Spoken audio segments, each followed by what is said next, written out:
भगवती पार्वती अपने पूर्व जन्म में दक्ष प्रजापति की कन्या सती के रूप में अवतरित हुई थी।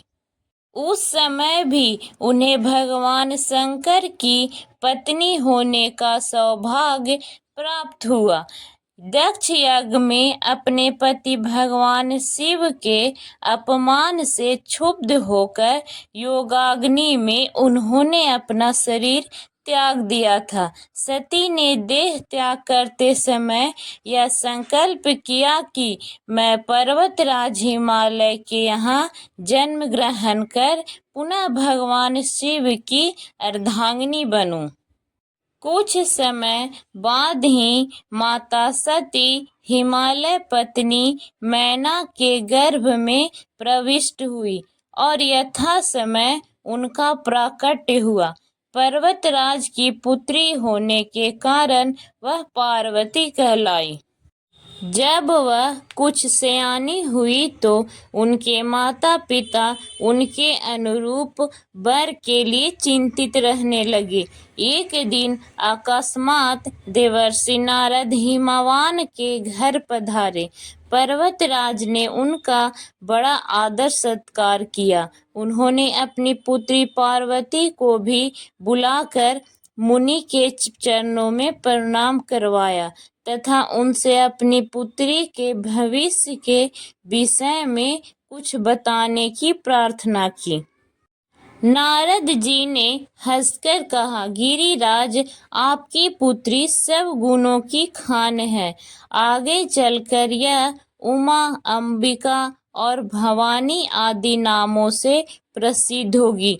यह अपने पति को प्राणों से भी अधिक प्रिय होगी तथा इसका सुहाग अचल रहेगा, किंतु इसको माता पिता से रहित उदासीन तथा अलग वेश वाला पति मिलेगा।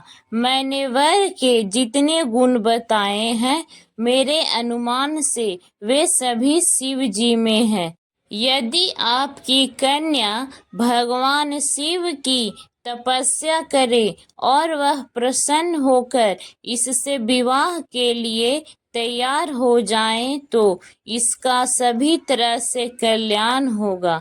देवर्षि नारद के उपदेश को हृदय में धारण कर भगवती पार्वती ने भगवान शिव को पति के रूप में प्राप्त करने के लिए कठोर तपस्या करने का निर्णय लिया और माता पिता के मना करने पर भी हिमालय के सुंदर शिखर पर कठोर तपस्या आरंभ कर दी।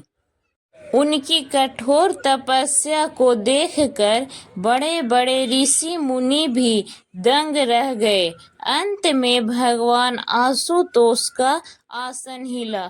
उन्होंने पहले पार्वती की परीक्षा के लिए सप्त ऋषियों को भेजा और पीछे वेश बदलकर स्वयं आए।